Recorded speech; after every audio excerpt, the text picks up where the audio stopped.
और शर्म आती है कहते हुए पे इन लोगों ने जवान लड़कियों को भी भेजा। वो फोन कॉल इतनी दूर कहाँ चली गई? वो फोन कहाँ से आएगा? किसको फोन करेगा? सीखने से घबराएं नहीं, क्योंकि यह संघर्ष ही नहीं अपितु भक्ति है। अगर जाननी है मंजिल की दूरी, तो पहले यह जान लें कि आपके तर्क में कितनी शक्ति है। नमस्कार, मैं रमन सारण, डायरेक्टर लक्ष्य कोचिंग क्लासेस। आप पढ़ेंगे मेरे साथ तर्क शक्ति।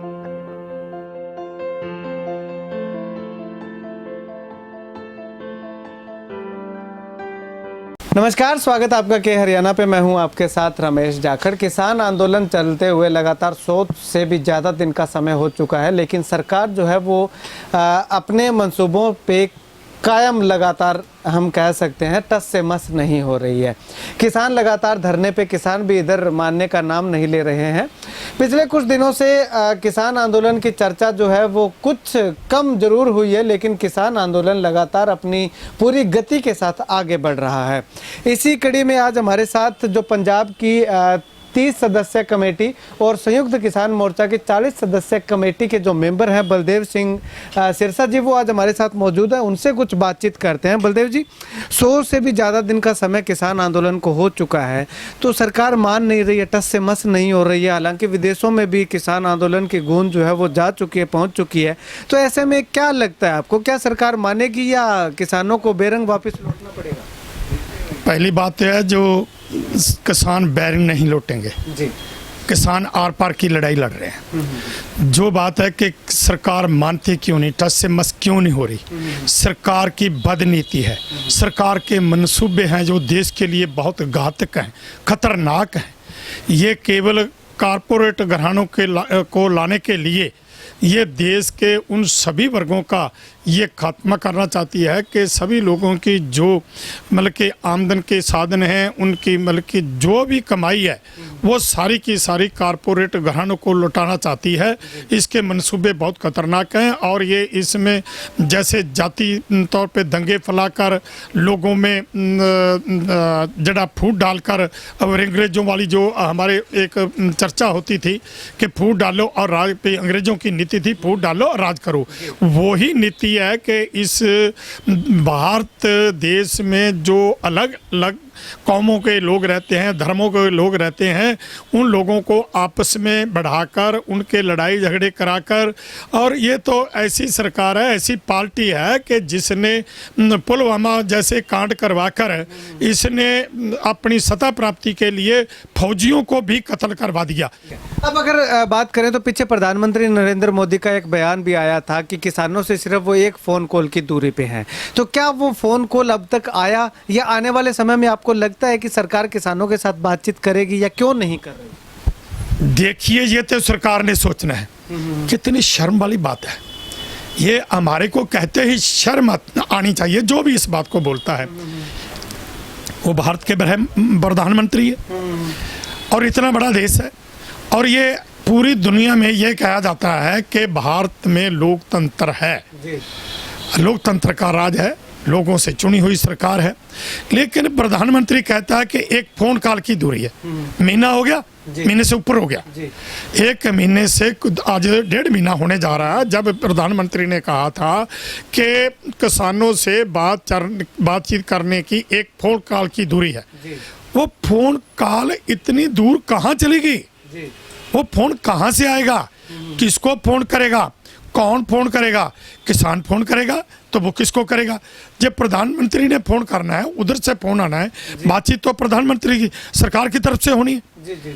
वो तो सरकार ने सोचना है किसको फोन करती है। अभी तक जो फोन नहीं कर पाए, इनकी बातों पर क्या विश्वास करोगे? तो अभी तक एक भी कॉल नहीं आया है। इससे पहले 10 से 12 दौर की बातचीत सरकार के साथ हुई, वो बेनतीजा रही। तो अब उसके बाद कोई बातचीत का कोई प्रावधान भी नहीं रखा गया है, कोई चर्चा भी नहीं चली है कि बातचीत होगी। तो ऐसे में आपको लगता है कि सरकार को ये लग रहा है कि आने वाले समय में सीजन आएगा गेहूं की कटाई का, तो किसान अपने आप घरों में चल जाएंगे? उससे पहले ये बहुत षड्यंत्र रच चुकी है। आपको पता है, परसों रोज भी इन्होंने रात को गोली चलवाई, और उससे पहले आज तक कितने शरारती अंसर हैं जो मैंने खुद ने पकड़वाए हैं। और मैंने लिखती एप्लीकेशन दी है, कितने शरारती लड़के पकड़वाए, और शर्म आती है कहते हुए पे इन लोगों ने जवान लड़कियों को भी भेजा और किस मंतव के लिए भेजा था आप सब जानते हैं। और एफआईआर भी मेरी तरफ से करवाई गई, और उसके बाद 26 जनवरी को भी एक षड्यंत्र रचा था जो कि इन्होंने बहुत खतरनाक षड्यंत्र था कि देश में खाना जंगी कराने के लिए, जाति दंगे कराने के लिए वो सारा कार्यक्रम आप करवाया। अरे प्रेस रिपोर्टर भी, टीवी चैनल वाले भी, ये चैनलों के माध्यम से भी हमारे इस संघर्ष को फेल करना चाहती हैं। ये इसलिए चाहती है, इसलिए बात निकालती है कि ये संघर्ष एक न एक दिन ऐसे ही ये तार पीडो करके फेल कर दिया जाएगा और हमारे को किसी मांग मानने की कोई ज़रूरत नहीं पड़ेगी। इस सोच के तहत हमारे से कोई बातचीत करने के लिए तैयार नहीं है, लेकिन हमारे जो किसान हैं उनके दृढ़ इरादे हैं और हम ये मांगे मनवा कर ही जाए। ठीक है, एक आखिरी सवाल करूंगा। अभी आपने जिक्र किया गोली चलाने का, जो सिंगू बॉर्डर पे जो गोली कांड हुआ, गोली कांड में असल में था क्या, कौन थे वो लोग? वो लोग पकड़े नहीं गए जी। वो पहले आए तो खाना खा के चले गए, तो तुम्हें करके वो रैकी करने आए थे, रैकी करके आके तो चले गए। बाद में आते हैं, बाद में आके तो वो फिर आके बाद में 3 राउंड उन्होंने गोली चलाई है। और उसी वक्त जब गोली चलाई उन्होंने, उसी वक्त थाना कुंडली में पहले मैंने खुद SHO कुंडली को, जब मेरे को पता चला तो SHO कुंडली को मैंने फ़ोन किया, तो वो फ़ोन करके, उससे पहले भी हमारे अरविंद सिंह जी जो कादियाँ हैं तो उन्होंने भी फ़ोन किया, तो वो रात को वहाँ पर बैठे भी रहे। तो उन्होंने कहा लेकिन अभी तक वो चंडीगढ़ का नंबर है, जैसे मेरे के उस गाड़ी का जो नंबर है CH और आगे है CH4 9595, जो बीच वाले नंबर है वो अम्पन है, लेकिन अभी तक उस गाड़ी का ये नहीं पता चला कि वो गाड़ी किसकी है। हाँ, तो गाड़ी से तो सबको पता चल जाता है। वो गोली चला के वहाँ से फरार हो गए थे? वो फरार हो गए, और गोली चलती गोली में उनको कैसे हम पकड़ सकते थे। पश्चिम बंगाल में चुनाव है और चुनाव में एक चर्चा चल रही है, क्योंकि ये जो मीडिया है, जो इन्हीं की मीडिया है, वो सरेआम दिखा रही है कि पश्चिम बंगाल में इस बार बीजेपी की सरकार आ रही है। किसान मोर्चा की तरफ से क्या वहाँ पे कोई प्रोग्राम निर्धारित किए गए? क्योंकि एक तो 12 तारीख की रैली सुना है कि रखी गई है, उसके अलावा भी क्या कोई और भी कार्यक्रम वहाँ पे रखे गए? आज भी हमारे आदमी वहाँ पर पहुँच चुके हैं, जैसे कि हमारे मनजीत सिंह जी राय और मन्नू जी जो वहाँ पर पहुँच चुके हैं, और भी जा रहे हैं, हमारे बहुत से लोग जा रहे हैं। और हमारे को तो फ़ोन पे फ़ोन आ रहे हैं, वो तो सभी लोगों को हमारे को बुला रहे हैं, लेकिन हमने इस मोर्चे को भी संभाल के रखना है, पीछे भी जो काम है ये भी चलाने हैं, तो वहाँ भी जाना है। इसलिए वहाँ पर हम पूरी बाज निगाह रख रहे हैं और हम वहाँ पर पूरा प्रचार करेंगे। बंगाल के जहाँ जहाँ भी इलेक्शन हो रहे हैं वहाँ के किसानों को ये एक बात मैं और बताऊँ, सबसे बड़ी बात जो विचारने वाली है, सोचने वाली है, बहुत ही गंभीरता से वो विचारने वाली है कि आम लोग कहते हैं कि ये किसानों की ज़मीनें जा रही हैं, तो किसान अपनी ज़मीन बचाने के लिए संघर्ष कर रहे हैं। किसान अपनी जो इनकी अनाज की पैदावार होती है उसके पूरे दाम लेने की बात कर रहे हैं। और मैं ये कहना चाहता हूँ कि ये अकेले किसानों का एजिटेशन नहीं है, ये अकेले किसानों पर गाज नहीं गिरेगी जो ये कृषि विरोधी कानून बनाया गया है। इसका सबसे ज़्यादा नुकसान मजदूर को होगा, छोटे दुकानदार को होगा, ट्रांसपोर्टर को होगा, रेड़ी फड़ी वाले को होगा, जो छोटे कारखानेदार हैं उनको होगा।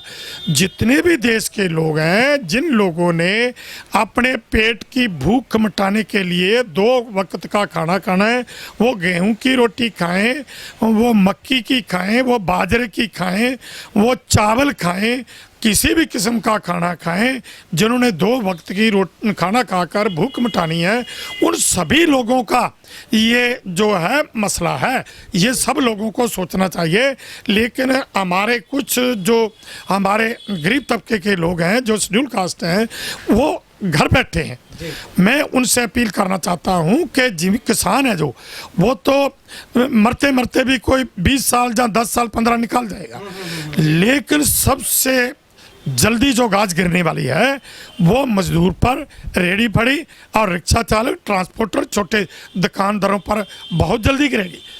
शुक्रिया बातचीत के लिए। तो यहाँ पे आपको बता दूं कि आंदोलन जो है वो बहुत लंबा चलने वाला है और बंगाल चुनाव की अगर बात करें तो बंगाल चुनाव में किसानों ने अपने अलग अलग कार्यक्रम जो है वो फिक्स कर रखे हैं और इससे पहले किसान नेता जो है वो बंगाल में पहुंच भी चुके हैं। बीजेपी की नीतियों के बारे में वहाँ पे बताया जाएगा, बड़ी बड़ी LCD लगा करके जो है वो किसान आंदोलन की तस्वीरें बंगाल के लोगों को दिखाई जाएंगी ताकि बंगाल के लोगों को भी पता चले कि सत्ता में आने के बाद भारतीय जनता पार्टी किस प्रकार से आप लोगों का भला करने वाली है। क्योंकि यही तमाम जो लॉलीपॉप हैं वो हरियाणा और पंजाब में और देश में जब चुनाव थे तब किसानों को दिए गए थे, लेकिन पंजाब में इनकी सरकार नहीं बनी, हरियाणा में सरकार बन गई।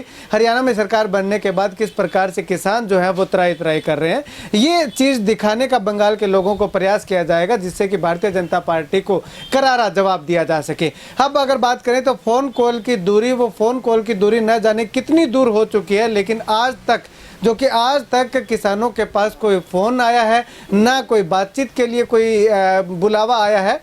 तो आने वाले समय में क्या इसका सॉल्यूशन रहेगा वो आने वाला वक्त बताएगा। लेकिन इधर सरकार अपनी हठधर्मिता नहीं छोड़ रही है तो इधर मानने को किसान भी तैयार नहीं है कि वो बेरंग जो है अपने अपने घरों को लौट जाएंगे। किसानों का साफ तौर पे जिस दिन से आंदोलन पे बैठे थे उसी दिन से यही कहना है कि लौटेंगे तो जीत कर ही लौटेंगे, तीनों कानून वापस करवा कर ही लौटेंगे। ये आने वाला समय बताएगा कि क्या किसान जीतते हैं या फिर सरकार अपनी हठधर्मिता पे अड़ी रहती है।